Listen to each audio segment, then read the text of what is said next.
بسم اللہ الرحمن الرحیم۔ گمنام ہیرو کے معزز ناظرین السلام علیکم۔ دوستو لائک ضرور کر دیا کریں، شکریہ۔ آئیے چلتے ہیں کہانی کی طرف۔ اول خان مضطرب ہو کر بولا، اس پاجی کی حرکتیں دہرانے کی ضرورت نہیں، مجھے تمہاری بات پر یقین ہے۔ اگر وہ اس کی اداکاری تھی تب بھی وہ بہترین اداکاری کے انعام کا مستحق تھا۔ وہ اسے بوتل کی صورت میں مل گیا، اب اسے بھول جاؤ۔ میں نے اس پر تمہارا برم رکھا ہوا تھا، میں تمہیں گاہے گاہے اس کی حرکتوں کے بارے میں بتاتا رہا ہوں۔ تم اپنا دل سخت کر لیتے تو یہ اس سے شراب چھڑوانے کا بہترین موقع تھا، جو تمہاری رحم دلی کی وجہ سے ضائع ہو گیا۔ اب اس لکیر کو زیادہ نہ پیٹو۔ وہ مسکرا کر بولا، تیر کمان سے نکل چکا ہے، اسے واپس لانا ناممکن ہے۔ قصور تمہارا بھی ہے، تم نے مجھے کبھی یہ بات نہیں بتائی کہ جہانگیر مکر بھی کر سکتا ہے، مکاری کے لیے ذہانت کی ضرورت ہوتی ہے۔ میں اسے نرا گاؤدی سمجھتا تھا۔ اس گمان میں نہ رہنا، وہ بہت کایا ہے۔ میں نے شی میں پسے پردہ رہ کر اسے اپنا باس بنایا ہوا تھا۔ وہ بہت تحکم اور اعتماد کے ساتھ مجھ سے کام لیتا تھا۔ تمہاری خواہش کے مطابق اسپتال میں تجہیز و تکفین کے بعد کرنل داور کو میوا شاہ قبرستان میں دفن کر دیا گیا ہے۔ اس جنازے میں میری فورس کے 10 آدمی شامل تھے۔ اس نے گفتگو کا موضوع تبدیل کر کے مجھے اپنی کارگزاری سے آگاہ کیا۔ وہ لاش کس بد نصیب کی تھی؟ میں نے سگریٹ سلگا کر پوچھا۔ بد نصیب نہیں، اسے خوش نصیب کہو۔ وہ لیاری میں موسیٰ لین کے علاقے میں کپی کی زہریلی شراب پی کر مرا تھا۔ اسے بہت عزت اور احترام کے ساتھ دفنایا گیا ہے۔ اسپتال میں پڑا رہتا تو نہ جانے کب اسے دفن کرنے کی باری آتی۔ ہر لاوارث لاش کو شناخت کے لیے ایک مقررہ مدت تک مردہ خانے میں رکھنا ضروری ہوتا ہے۔ اس کے بعد اسے عیدی والوں کے حوالے کر دیا جاتا ہے۔ دیکھنا ہوگا کہ یہ خبر ہمارے حریفوں تک کب پہنچتی ہے، میں نے پرخیال لہجے میں کہا۔ یہ پورے پلان کا مرکزی نقطہ ہے، خبر لیک کرا دی گئی ہے۔ اول خان نے پہلو بدلتے ہوئے بتایا، ایس ٹی ایف کا ملک میں کوئی قانونی وجود نہیں ہے، اس کا نام کسی خبر میں نہیں آ سکتا، مگر صبح کے کم از کم 2 اخبارات میں ریٹائرڈ کرنل داور کی خودکشی کی خبر نمایاں طور پر شائع ہوگی۔ میں نے کوشش کی ہے کہ اخبارات آنے سے پہلے یہ خبر پھیل جائے۔ چند ثانیوں کے سکوت کے بعد اول خان نے اپنی بات آگے بڑھائی۔ کرنل داور کے ساتھ مشترکہ اجلاسوں میں شرکت کرنے والے افسروں کے لیے یہ خبر المناک ہونے کے ساتھ سنسنی خیز بھی ثابت ہوگی۔ ہر ذہن میں سوال اٹھے گا کہ اس رتبے کے ایک معزز آدمی کی خودکشی کے کیا اسباب ہیں۔ ہوتے ہوتے یہ بات امریکی کیمپ تک پہنچ جائے گی اور ہمارا مقصد حل ہو جائے گا۔ رات گزر جائے گی اور صبح کے اخبارات بازار میں آ جائیں گے۔ میں نے کہا، میرا اندازہ ہے کہ یہ رات یوں ہی نہیں گزرے گی۔ میں نے لاش کا بندوبست ہوتے ہی اپنے ایک خاص اخباری رپورٹر کو ٹپ دے دی تھی کہ اب تک وہ کئی دروازوں پر دستک دے چکا ہوگا۔ ایسی خبریں جنگل کی آگ کی طرح پھیلتی ہیں، پھر ان کا رد عمل آنا شروع ہو جاتا ہے۔ تم اجلاسوں کے شرکاء کی بات کر رہے ہو تو ایس ٹی ایف کا نام بھی ضرور سامنے آئے گا۔ میں نے ایک قوی اندیشے کا اظہار کیا۔ بعض سینئر صحافیوں کے لیے ایس ٹی ایف کا نام نیا نہیں ہے۔ جب امریکہ والے ہر بات سے باخبر ہو سکتے ہیں تو خبروں کی تلاش میں سرگرداں رہنے والے مقامی صحافی کیسے بے خبر رہ سکتے ہیں؟ وہ یہ بھی جانتے ہوں گے کہ ایس ٹی ایف ایک ریاستی راز ہے جسے قانون سے بالا تر رکھ کر بھرپور تحفظ فراہم کیا گیا ہے۔ کسی نے ان چنگاریوں کو خریدنے کی کوشش کی تو اس کا دامن جل اٹھے گا۔ کرنل داور کی خودکشی کی خبر کس ادارے نے جاری کی ہے؟ میں نے سوال کیا۔ میرا سوال سن کر اول خان مسکرا دیا۔ کرنل داور ایس ٹی ایف کے لیے کام کر رہا تھا۔ قانونی طور پر یہ فورس بے وجود ہے، خبر کون جاری کرتا؟ یہ کام بہت سوچ سمجھ کر کیا گیا ہے۔ کسی نے کوئی خبر جاری نہیں کی، بلکہ یوں ظاہر کیا گیا ہے جیسے اس واقعے کو چھپانے کی کوشش کی جا رہی ہو۔ تم نے غور نہیں کیا کہ میں نے خبر لیک ہونے کا ذکر کیا تھا۔ اخباروں میں جو کچھ آئے گا وہ اخباروں کے اپنے ذرائع سے آئے گا۔ ایک خاموش اور پر اسرار جنازہ کسی بھی رپورٹر کی توجہ کا مرکز بن سکتا ہے۔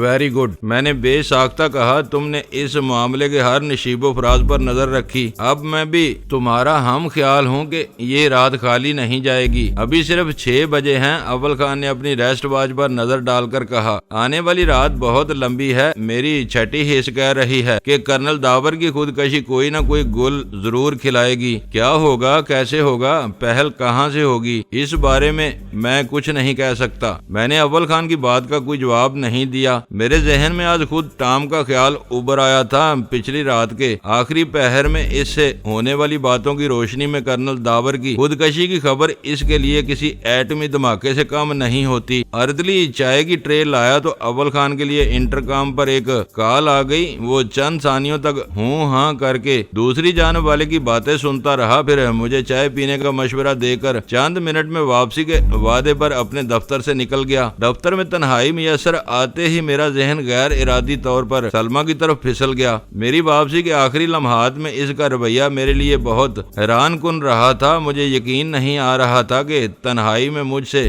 بے حجابی سے بات کرنے والی یکا یک اتنی شرمیلی ہو سکتی ہے کہ اپنے شوہر کے چند الفاظ پر شرم سے گلابی ہو جائے۔ وہ کسی بنا پر مجھ سے بازدن ہو گئی تھی یا پھر اسے دھیان آ گیا تھا کہ وہ جس راستے پر چل رہی تھی وہ شوہر سے کھلی بے وفائی کی طرف جاتا تھا۔ ماضی میں نے سلمہ کی کسی پیش قدمی کی حوصلہ افزائی نہیں کی تھی۔ لغزشوں کے بہت سے لمحات میں نے کمال ضبط سے کام لیتے ہوئے محض ہنس بول کر گزار دیے تھے۔ وہ میرا ایک عزیز ترین دوست کی بیوی تھی۔ اس کے حوالے سے میرے ذہن کے دور دراز گوشوں میں بھی گناہ کا کوئی تصور موجود نہیں تھا، پھر بھی مجھے اس کی بے تکلفیاں اچھی لگتی تھیں۔ اس نے ایک کی تکلف کا بالواسطہ اظہار کر کے مجھے بے نام سی خلش میں مبتلا کر دیا تھا۔ شاید اس کے بدلے ہوئے تیوروں سے میرے مردانہ پندار کو ٹھیس پہنچی تھی۔ اول خان اپنے وعدے کے مطابق بہت جلد لوٹ آیا اور میری سوچ کی وہ لڑی وہیں بکھر گئی۔ چائے نوشی کے دوران میں اول خان کے لیے فون آتے رہے۔ وہ ہماری گفتگو کا سلسلہ بار بار ٹوٹتا اور جڑتا رہا۔ اول خان نے افادیت کے پیش نظر اپنی میز پر اسپیکر فون لگوا لیا تھا۔ کاغذات اور فائلوں کو نپٹاتے ہوئے وہ ریسیور اٹھانے کے بجائے اسپیکر فون استعمال کر رہا تھا۔ 6:30 بجے اول خان اخراجات کا ایک گوشوارہ دیکھ رہا تھا کہ فون کی گھنٹی بجنے لگی۔ اس نے اپنے سامنے پھیلے ہوئے کاغذوں سے نظریں ہٹائے بغیر بٹن دبا کر اسپیکر فون آن کر دیا۔ ہائے، میں اول خان سے بات کرنا چاہتا ہوں۔ وہ جملہ خالص امریکی لب و لہجے میں ادا کیا گیا تھا۔ وہ آواز پہچانتے ہی میرا دل اچھل کر حلق میں آ گیا۔ آواز اول خان کے لیے بھی اجنبی نہیں تھی۔ اس نے گوشواروں کو یوں چھوڑا جیسے اسے ان کاغذوں پر بچھو نظر آ گیا ہو۔ اس نے میری طرف دیکھا تو اس کی نگاہیں بلور کی گولیوں کی طرح چمک رہی تھیں۔ چارہ کامیاب رہا تھا۔ شکار نے اس پر منہ مار دیا تھا۔ تم کون بول رہے ہو؟ اول خان نے نہایت پرسکون آواز میں سوال کیا۔ Tom Patrick from CIA۔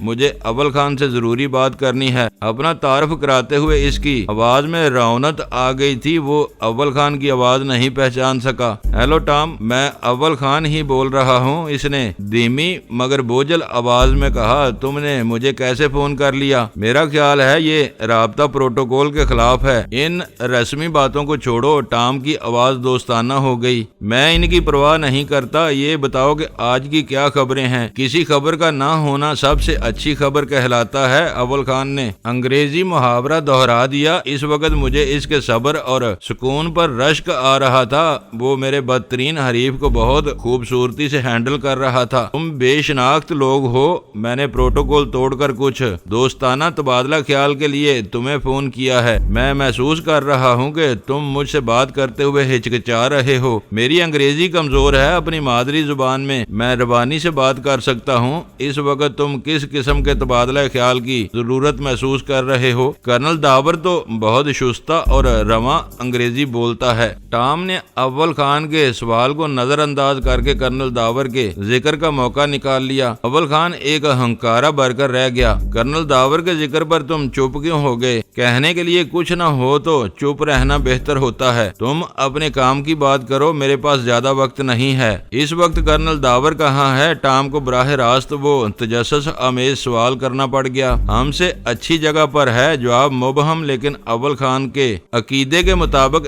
تھا۔ اس کی سرد اور سپاٹ آواز سن کر مجھے مان لینا پڑا کہ وقت اور ضرورت کے مطابق وہ اپنی آواز پر قابو رکھنے پر قادر تھا۔ شہر میں خبر گرم ہے کہ اس نے خودکشی کر لی ہے۔ اول خان نے آخر کار اسے کھل کر سوال کرنے پر مجبور کر دیا۔ کیا یہ خبر درست ہے؟ اول خان کے ہونٹوں سے ایک بے بے ساختہ سی آواز برآمد ہوئی۔ مجھے افسوس ہے کہ ہماری تمام تر کوششوں کے باوجود یہ خبر لیک ہو گئی۔ میں نے ہاتھ فضا میں بلند کر کے اول خان کی حوصلہ افزائی کی۔ وہ بہت کامیابی کے ساتھ بات آگے بڑھا رہا تھا۔ اخباری رپورٹر جونکوں سے کم نہیں ہوتے، پاتال سے بھی خبریں نکال لاتے ہیں۔ میں نے سنا ہے کہ کسی رپورٹر نے اس افواہ کی تصدیق کے لیے آئی جی سے رابطہ کیا تھا۔ وہ واقعی اب اس دنیا میں نہیں ہے۔ وہ بہت اچھا اور ذہین ساتھی تھا، اس کے لیے میرا دل اداس ہے۔ اول خان نے رکت سے بھرائی ہوئی آواز میں کہا، میں اس کی نیک روح کی مغفرت کے لیے دعا گو ہوں، لیکن اس نے اچانک خودکشی کیوں کر لی؟ ان باتوں کو نہ خریدو تو بہتر ہے، اس کی موت میں تم برابر کے شریک ہو۔ میں ٹام کی پاٹدار آواز ابھری، تم نے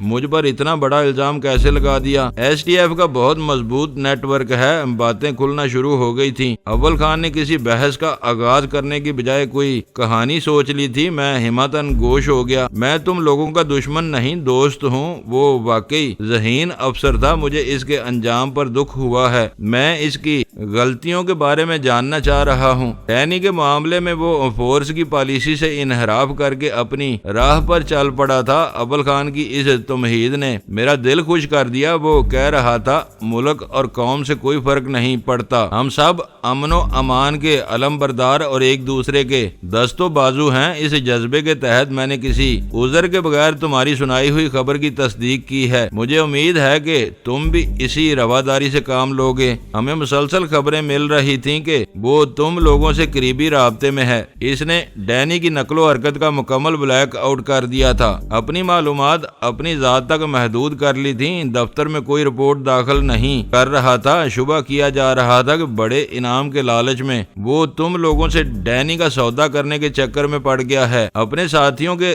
رویے سے اسے شبہ ہو گیا تھا کہ اس کی خفیہ نگرانی ہو رہی ہے اور اس کی ذاتی سرگرمیوں کا بغور جائزہ لیا جا رہا ہے۔ ان باتوں نے اسے پریشان کر دیا تھا۔ وہ کئی دنوں سے خاموشی اور فکر مند رہنے لگا تھا۔ آج اس نے اپنی زندگی کا خاتمہ کر لیا۔ اول خان بہت تسلسل اور روانی کے ساتھ بولتا چلا گیا۔ اس کی وہ صلاحیت پہلی مرتبہ میرے مشاہدے میں آئی تھی۔ خودکشی کے وقت کو تم کوئی اہمیت دیتے ہو؟ ٹام نے اول خان کے الزامات کی تردید کیے بغیر پوچھا۔ مزید کسی سوال کا جواب دینے سے پہلے میں یہ جاننا چاہوں گا کہ کرنل داور کی خفیہ سرگرمیوں کی رپورٹیں کس حد تک درست تھیں؟ اول خان نے باوقار انداز اپنایا ہوا تھا۔ میں کسی بات کی تردید نہیں کروں گا۔ قدرے سکوت کے بعد ٹام کا جواب آیا، تمہیں بخوبی اندازہ ہونا چاہیے کہ ڈینی نے ہمارے مفادات کو کتنا نقصان پہنچایا ہے۔ وہ خونی درندہ ہے۔ انصاف کا تقاضا ہے کہ ہر قیمت پر اسے پکڑ کر قرار واقعی سزا دی جائے۔ اس کی زندہ یا مردہ گرفتاری میرا اور میرے پیش رووں کا مشن ہے۔ وہ خونی دہشت گرد امریکی حکومت کے لیے ایک چیلنج اور انا کا مسئلہ بن چکا ہے، لیکن کسی طرح ہاتھ نہیں آ رہا۔ سننے میں آیا ہے کہ بعض پاکستانی ایجنسیاں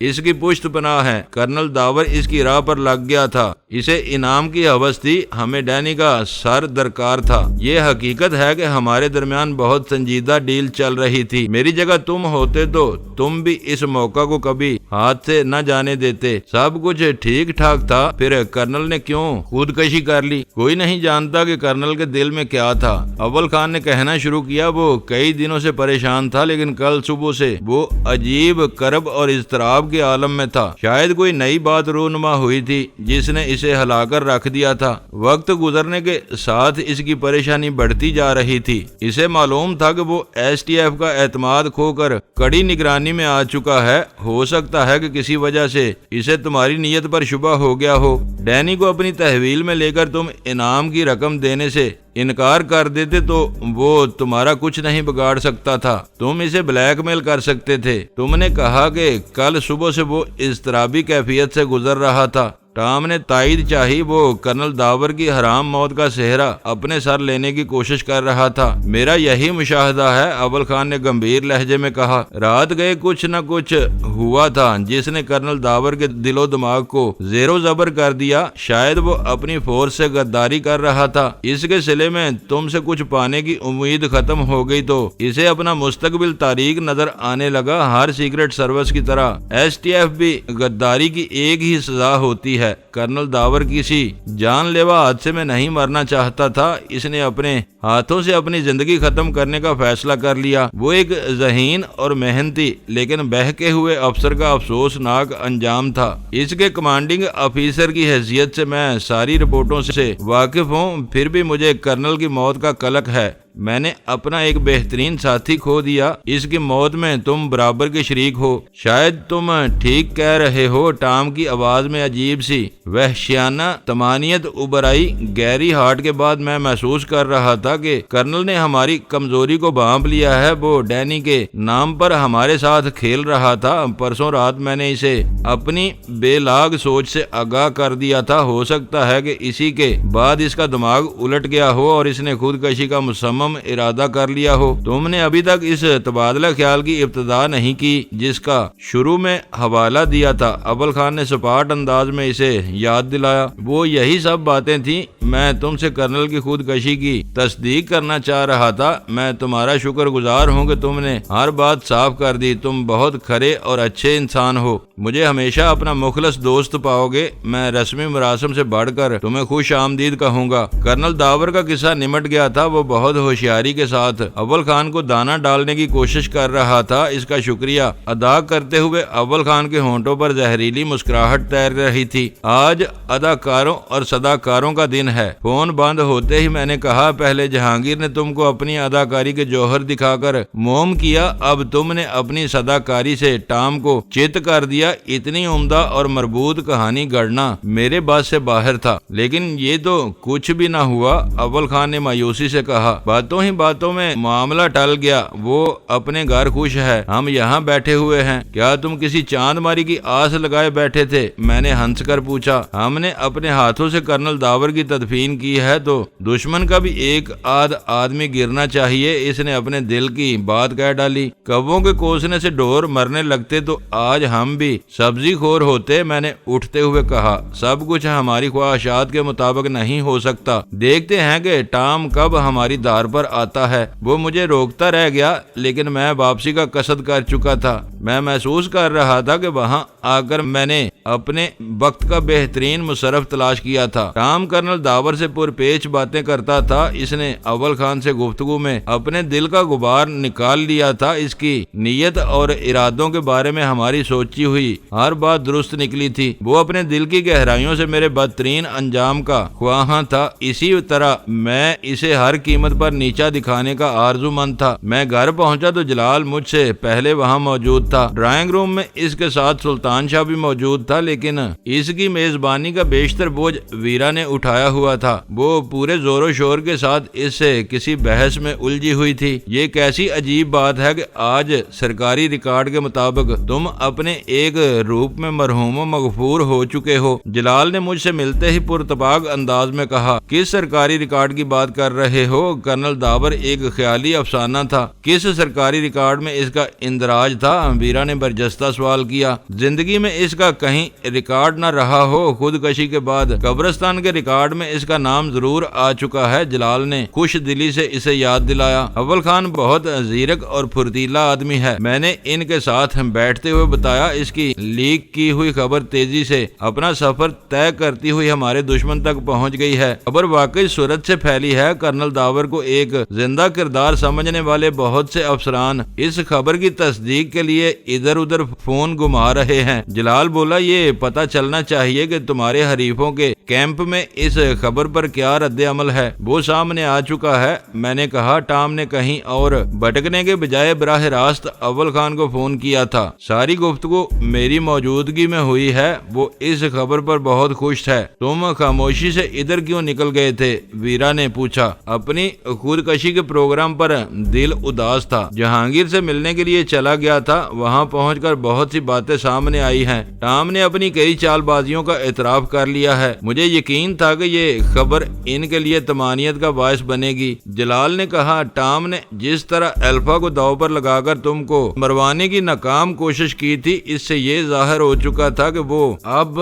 تمہارا وجود برداشت کرنے کے لیے تیار نہیں ہے۔ وہ مجھے مروانے میں ناکام رہا، اب اس کی باری ہے۔ یہ تمہارا اپنا فیصلہ ہے، میں اس بارے میں کچھ نہیں کہہ سکتا۔ جلال کے ہونٹوں پر احتجاجی مسکراہٹ رقصاں تھی۔ کچھ کہو یا چپ رہو، میری مدد تو کرتے رہو گے نا؟ میں نے پوچھا۔ اس بارے میں تمہیں کوئی شبہ نہیں ہونا چاہیے، میرے 2 آدمی اس وقت بھی قونصل خانے کے باہر موجود ہیں۔ وہ اپنے شب و روز وہیں بسر کر رہا ہے۔ اس قلعے میں گھسنا محال ہے، اسے وہاں سے نکالنا چاہیے۔ میں نے کچھ سوچتے ہوئے کہا، اس نے الفا کو بھی وہیں روکا ہوا تھا، وہ کب تک وہاں محصور رہ سکے گا؟ قونصل خانے میں آسائشوں کی کمی نہیں ہے، جلال نے بتایا۔ حساس ملکوں میں ان کی سرکاری عمارات بہت وسیع و عریض ہوتی ہیں، جہاں سوئمنگ پول سے بلیئرڈ ٹیبل تک کی سہولتیں دستیاب ہوتی ہیں۔ ایسی منصوبہ بندی کا مطلب یہ ہوتا ہے کہ کسی برے وقت میں ان کے شہریوں کی ایک معقول تعداد وہاں پناہ لے سکے۔ ٹام ایک لمبی مدت تک وہاں رہ سکتا ہے۔ تم اپنی کتھا سناؤ، ویرا نے دخل اندازی کرتے ہوئے کہا۔ تمہاری تدفین کے علاوہ دوسری اطلاعات بھی بہت دلچسپ ہونی چاہیے۔ اس روز جہانگیر سے پہلی مرتبہ کھل کر باتیں ہوئی تھیں، جن کا تعلق صرف میری ذات سے تھا۔ اس نجی گفتگو کا ہمارے کاموں سے براہ راست کوئی تعلق نہیں تھا۔ وہ ذکر گول کر کے میں نے دوسری تمام باتیں پوری جزیات کے ساتھ دہرانا شروع کر دی۔ میرے پہنچنے کے بعد غزالہ بھی ڈرائنگ روم میں آ گئی تھی۔ ان چاروں نے گہری دلچسپی کے ساتھ وہ تفصیلات سنی۔ اس دوران میں میری بیشتر توجہ جلال پر مرکوز رہی تھی۔ واقعات کے اتار چڑھاؤ کے ساتھ اس کے چہرے کے تاثرات میں پل پل تبدیلی آ رہی تھی۔ مجھے ڈر تھا کہ کرنل داور کا کردار ختم ہوتے ہی ہماری صفوں میں ایک خلا پیدا ہو جائے گا۔ میرے خاموش ہونے کے بعد جلال نے طمانینت سے بھرپور لہجے میں کہا، لیکن اول خان نے بہت کامیابی سے یہ خلا پر کرنے کی کوشش کی ہے۔ اس کماش کے لوگوں سے بات کرتے ہوئے چاروں کھونٹ چوکس ہونا پڑتا ہے۔ ویرا نے اقرار کیا، یہ بہت بڑی بات ہے کہ اول خان نے یہ مرحلہ کامیابی سے سر کر لیا۔ اس سے ایک غلطی ہو گئی۔ جلال نے توقف کے بعد اپنی بات آگے بڑھائی۔ ٹام سے اس کی اتنی لمبی گفتگو ہوئی تھی تو اسے کرنل داور کے حوالے سے کوئی ایسا شوشہ بھی چھوڑ دینا چاہیے تھا کہ ٹام اس سے فوری طور پر ملنے کے لیے بے چین ہو جاتا۔ اس وقت میرے ذہن میں ایسی کوئی بات نہیں آ رہی تو بے چارہ اول خان ذہنی دباؤ کے عالم میں کیا سوچ سکتا تھا؟ ویرا نے اول خان کی طرفداری کی۔ بس اپنی اپنی سوچ کی بات ہوتی ہے، میں جلال کے خیال سے متفق ہوں، میں نے کہا، اور کچھ نہیں تو کرنل داور کی چھوڑی ہوئی کسی ڈائری کا ذکر کیا جا سکتا تھا۔ ٹام اسے حاصل کرنے کے لیے بے چین ہو جاتا۔ میں شرط لگا سکتی ہوں کہ اپنے کانوں سے ساری باتیں سننے کے باوجود اس وقت یہ نکتہ تمہارے دماغ میں نہیں آیا ہوگا، تو بے چارہ اول خان کیسے یہ سوچ سکتا تھا؟ ویرا اپنی بات پر اڑی رہی۔ یہ بحث بے سود ہے، اب آنے والے وقت پر نگاہ رکھو، جلال نے بردباری سے کہا۔ اب سارا انحصار تمہارے آدمیوں کی رپورٹ پر ہے۔ ہم میں سے کوئی ان اطراف میں جانے کا خطرہ مول نہیں لے سکتا۔ ان کی طرف سے تم بے فکر رہو۔ جلال میری بات کے جواب میں بولا، وہ پل پل کی خبریں دیتے رہیں گے۔ دونوں تجربے کار آدمی ہیں، عقاب جیسی نگاہیں رکھتے ہیں۔ میں یہ بھی بتا دوں کہ اب اس مہم میں ہمارا